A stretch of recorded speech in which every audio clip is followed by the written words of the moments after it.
The sweet aroma of pancakes wafted through the kitchen on this quiet morning. The soft May sunlight streaming through the window gently fell on James's shoulders as he read the newspaper at the table. His crisp Marine Corps uniform was always a sight of pride. The medals on his chest, telling the story of over 20 years of military service, gleamed in the morning light. "Mom, lots of honey on my pancakes, please." I couldn't help but smile at Lily's voice as she came running down the stairs. My 12-year-old daughter had recently begun showing signs of growing up. Since starting middle school, she'd become conscious of her uniform's skirt length and particular about her hairstyle. But her love for pancakes remained unchanged from her childhood. "You're up early today," I called out to my daughter as I slid the pancakes onto a plate. On the kitchen counter sat Lily's lunchbox, which I had prepared the night before. Since Norfolk was already getting hot in May, I had made sandwiches for today. "We're studying genetics in science class today." "It's super interesting," Lily replied while adjusting her uniform tie. The gesture reminded me of her father somehow. Even without blood ties, living together for 12 years naturally leads to picking up each other's mannerisms. But I felt uneasy, as if this ordinary daily life was beginning to waver. "Oh, that does sound interesting." James looked up from his newspaper with a gentle smile. The Marine Corps Times headline mentioned the upcoming Memorial Day ceremony. Every year at this time, the base was enveloped in a special tension. "But," Lily continued hesitantly, "my classmate Jenny says weird things. She says I don't look anything like Dad. My eyes are different, my hair color is different." A heavy silence fell over the kitchen for a moment. I thought I saw James's newspaper tremble slightly. Only the ceiling fan's whirring broke the stillness. "That's not true," I quickly responded in a cheerful tone. "Look, your serious nature and how organized you are. You're just like your dad. And your smile is exactly like his." Though Lily nodded slightly, her eyes were fixed on the family photo displayed on top of the china cabinet. In the picture, James had his hand on Lily's shoulder, wearing a proud smile. Next to it was another family photo taken at the base chapel, from the Christmas candlelight service. "Well, I'm off to school." Lily quickly finished her pancakes and straightened her uniform collar. On her way to the door, she glanced up at the family photo once more. That look tugged at my heart. That night, I happened to glimpse Lily's smartphone search history. The words DNA testing, genetic testing, and 23andMe were lined up on the screen. I had also noticed her getting increasingly fidgety as Father's Day approached. Sometimes, when passing by her room at night, I could sense her trying to eavesdrop on our conversations through the door crack. Hidden in the back of the kitchen cabinet was an old album I hadn't shown anyone yet. In it were carefully preserved photos of Michael from his younger days. "Maybe it's time we told her," James whispered softly in bed before sleep. His voice lacked its usual certainty. "It's too soon," I responded immediately, though without conviction. In the light seeping from our daughter's room, I could sense her waiting for our decision. Saturday afternoon, I was preparing dinner in the kitchen. Tonight was James's favorite pot roast. The aroma of beef and potatoes already filled the room. James had finished mowing the lawn and was taking a shower. Through the kitchen window, I saw Lily retrieving mail from the mailbox. She had been checking the mail every day lately. What she held in her hands must be the DNA test results she had ordered online last week. Trying not to be noticed, I paused my vegetable chopping to watch her. Lily clutched the envelope to her chest and headed straight to her room. Her footsteps up the stairs seemed heavier than usual. My heart began to pound forcefully. About 10 minutes passed. Not a sound came from our daughter's room upstairs. The shower had stopped, and James came down to the living room. Seeing my expression, he seemed to understand immediately. It came. Those brief words carried deep meaning. I nodded slightly. Then, we heard faint sobbing from upstairs. Following that, footsteps descending the stairs. One step, then another. Each step tightened our hearts. When Lily appeared in the living room, her cheeks glistened with tear tracks. The sunlight from the window made those tears sparkle like diamonds. In her trembling hands, she held the crumpled envelope. "Mom?" Lily's voice quivered slightly. "Dad. Dad isn't my real father, is he?" Those words hung in the heavy air. Behind me, I could sense James's cold smile. I knew it was his way of masking deep love. The living room walls, illuminated by sunlight, were lined with photos of our memories. Lily's first day of school. James standing proudly with his hand on her shoulder. Him marching in his Marine Corps uniform at the base parade. A family photo in front of the Christmas tree. And in one corner, an old photograph, me with him in our younger days, both smiling. Lily's hands trembled. The paper she pulled from the envelope showed clear numbers. DNA match percentage. The numbers that should show genetic connection between father and daughter weren't there. What is this?" Lily's voice rose. Her eyes held confusion, bewilderment, and a searching light. I stood up and walked to the bookshelf. There was an old album I had kept for years. The leather cover was peeling and yellowed in places, but the photos inside were carefully preserved. "Sit down, Lily," my voice was surprisingly steady. Behind me, I heard James take a deep breath. His cold smile had disappeared, replaced by an expression of deep love and resolution. With the album in hand, I sat on the sofa. Lily slowly sat beside me. The light streaming through the window was gradually changing angle. The grandfather clock ticked away, marking each beat of this crucial moment. "There's something I need to tell you." I opened the album. On the first page was a photo of me in my younger days with a man in Marine Corps uniform. Staff Sergeant Michael Taylor. Lily's biological father.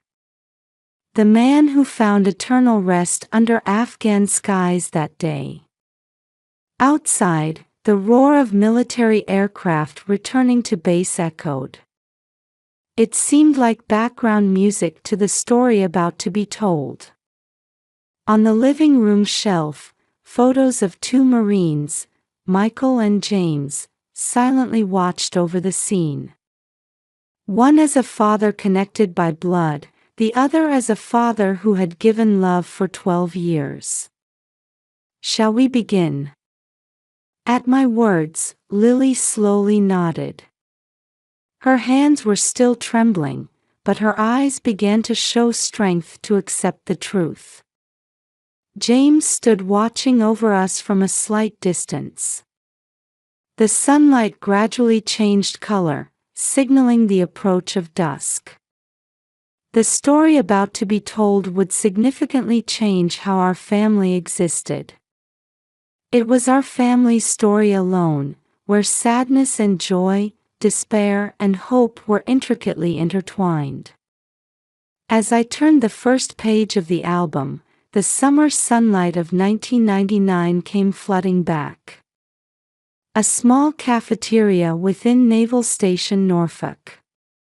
I was 22, just starting work as an administrative staff member. Wearing my brand new ID card around my neck, each day was filled with fresh surprises. "Excuse me, is this seat taken?" It was during lunch when I was looking for a seat with my salad. A young Marine in his crisp uniform smiled as he asked. That was my first encounter with Michael Taylor. "This is the ladies' section," I joked. He showed an unaffected smile and replied, "Then I'll make a reservation for tomorrow." He sat in the seat across from me. After that, Michael really did appear at the same time every day. His commanding officer imposed strict training, but he never compromised on lunch hour. Sometimes with sweat on his collar, sometimes covered in mud from training, but he always came to our promised seat. "Here's a map to the base chapel," he said one day, holding out a piece of paper. "Would you join me this Sunday?" That church service he invited me to with his shy smile became our first date. We hummed hymns together as the choir sang. That evening, watching the sunset at the base pier, he held my hand for the first time. "Will you marry me?" The proposal came 3 months later. At the base memorial park, at dusk. Michael knelt on one knee and opened a small box. A simple diamond ring sparkled in the sunset. "But you don't know me that well yet," I voiced my concern uncertainly. He looked at me with serious eyes and answered, "I want to spend a lifetime getting to know you." Our chapel wedding was small but warm. Michael's fellow Marines formed an arch of swords, blessing the newlyweds. Among them was young James Brown. He celebrated our new beginning as Michael's close friend. Our new home was military housing on base. Though it was a small house, it was filled with our dreams and hopes. On holidays, we'd shop at the nearby commissary and choose presents for each other at the base exchange. Michael would do DIY home repairs during his leave. In the small flower bed he built on the front porch, descendants of those flowers still bloom today. "I'm going to be a dad," Michael cried tears of joy the morning we found out about my pregnancy. His hands trembled but gently touched my stomach. "I promise I'll come back." The last breakfast before deployment. While cooking the usual pancakes, I held back my tears. Michael poured more maple syrup than usual, laughing, "It's been a while since I've had something this sweet." In his uniform pocket was the ultrasound picture of our baby, still too small to make out clearly. He called it his lucky charm. At departure, we shared our final embrace in front of the base gate. The sea breeze blew between us. "Take care." Yes, I promise. Those became our last words to each other.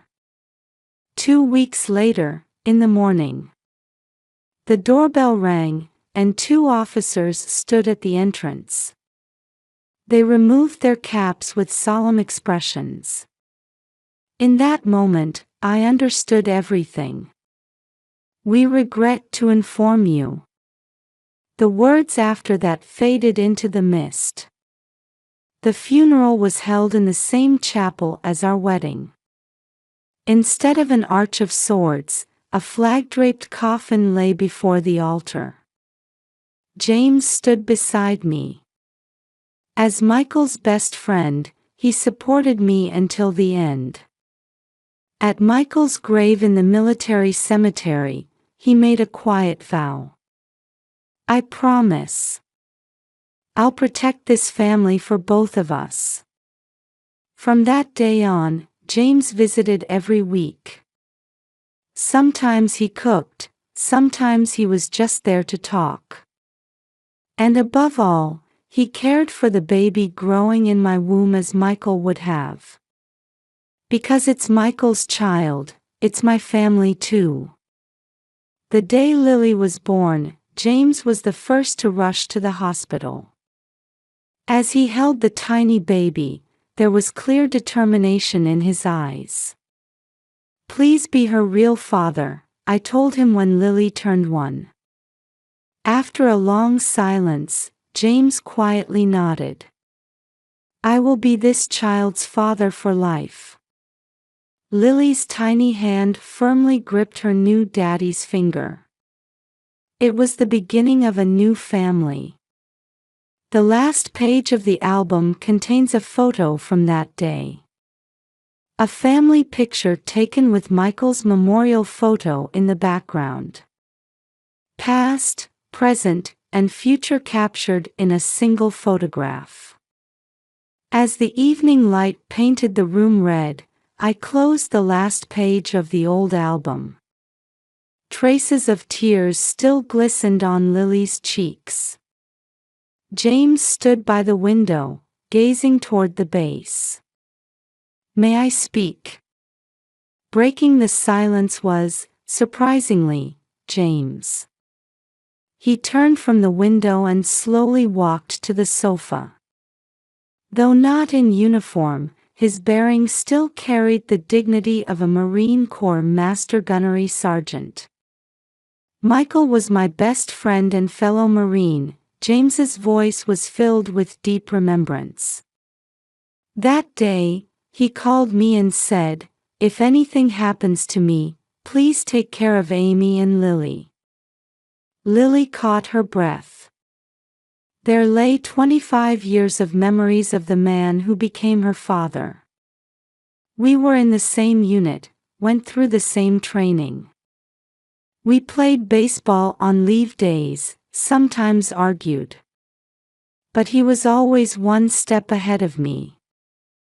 James stood up and took a notebook from the bookshelf. A standard Marine Corps issue notebook. The initials, M. Taylor, were engraved on the cover.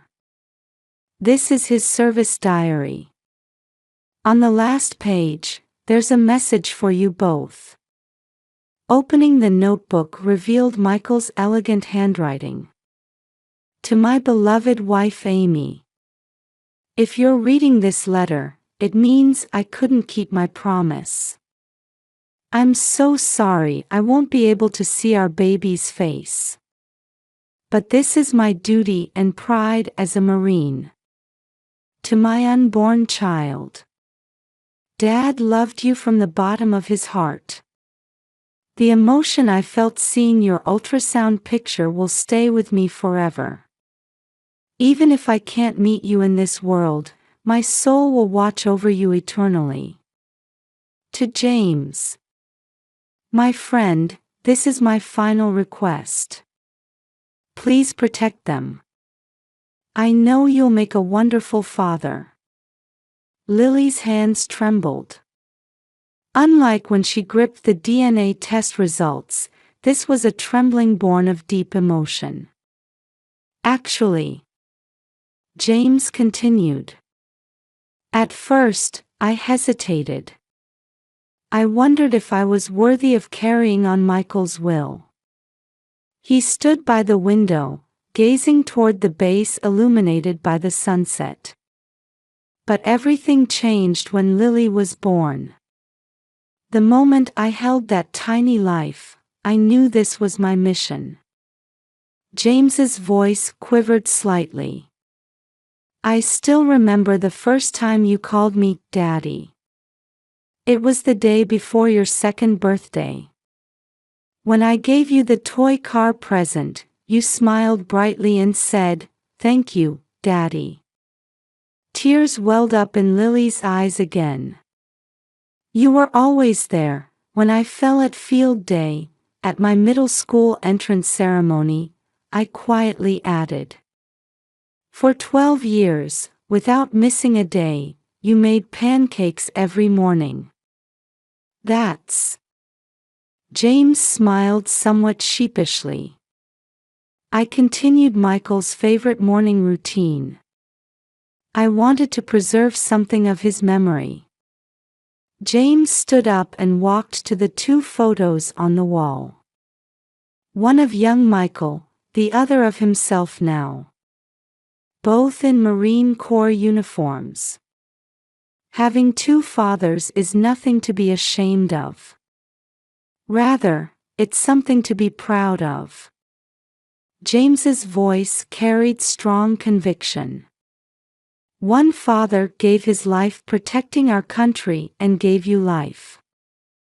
The other father kept his promise to his friend and raised you with pure love for 12 years. Lily slowly stood and approached James. The sunset gently enveloped them both. Dad. At that word, James's eyes glistened. I never knew until now how deeply connected Dad and Mom were by such profound love. Lily continued. When I saw the DNA results, I thought my world was falling apart. But now I'm proud. Proud to be the daughter of two brave fathers. I stood up and joined them. Outside the window, the flag waved quietly over the evening base. The sound of taps announcing retreat came from afar. Shall we visit Michael's grave tomorrow? They both quietly nodded at my suggestion. There's somewhere I want to stop first. I took a photo frame from the living room shelf. Michael and me on our wedding day. Let's take this too. A new chapter was being added to our family history. Not just a story of sadness, but one of love and pride. In the quiet dusk, our three hearts were surely connected. From the base came the sound of young soldiers training, carried on the wind. That sound seemed to overlap with Michael's voice from 25 years ago. Lily stood by the window, watching the base bathed in sunset. Her profile mysteriously resembled Michael's. Though not connected by blood, she was James's daughter of 12 years. And deep in her soul, she was surely Michael's daughter too. As the first star began twinkling in the night sky, Lily whispered softly. You know, for Father's Day, I think I'll write 2 cards. At those words, we quietly smiled. Memorial Day morning light streamed through the kitchen window. A year had passed, and May had come around again. Need help with the pancakes? Lily called out while putting on her apron. At 13, our daughter was slowly climbing the steps toward womanhood. Her long hair was tied back, and a small American flag brooch sparkled on her chest. Thank you. The jam's in the right cabinet. When I answered, Lily began preparations with practiced movements. Her gestures certainly resembled mine. Though not connected by blood, they were mannerisms naturally acquired through daily life. "You're early this morning," James came down the stairs. He was in his Marine Corps Honor Guard uniform for the traditional Memorial Day ceremony. Multiple medals gleamed on his chest, including the insignia from serving in the same unit as Michael. "Because today is special," Lily answered proudly. 3 plates were already set on the table. And one more, a small plate was placed before Michael's memorial photo. After breakfast, we got in the car. Our destination was Albert G. Horton Jr. Memorial Veterans Cemetery. Though we arrived earlier than usual, many cars were already lined up in the parking lot. At the cemetery, Lily walked ahead carrying a large bouquet. A small American flag had already been placed at Michael's gravestone.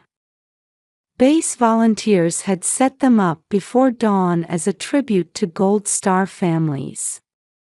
"Dad, I'm here," Lily spoke softly.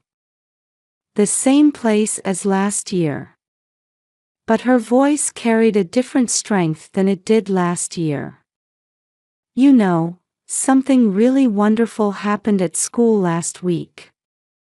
Lily took a piece of paper from her uniform pocket.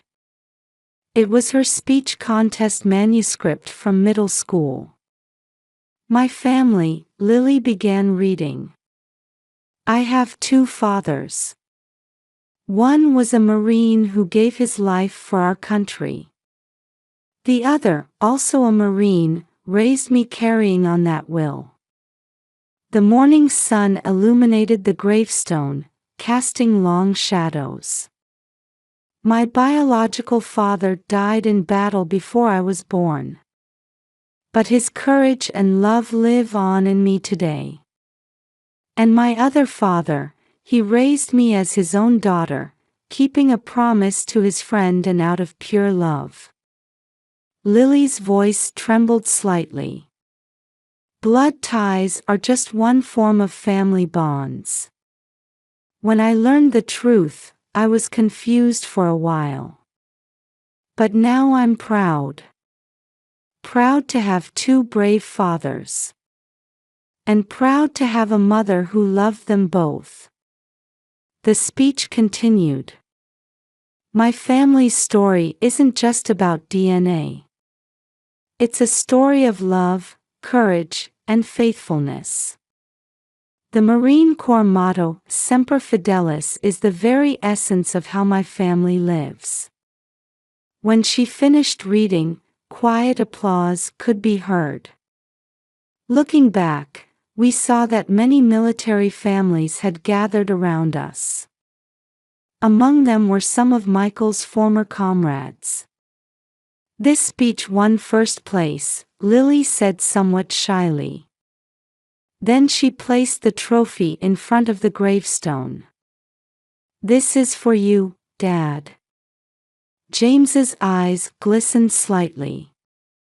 In the afternoon, we attended the base parade. James marched as part of the honor guard while Lily and I watched from the stands.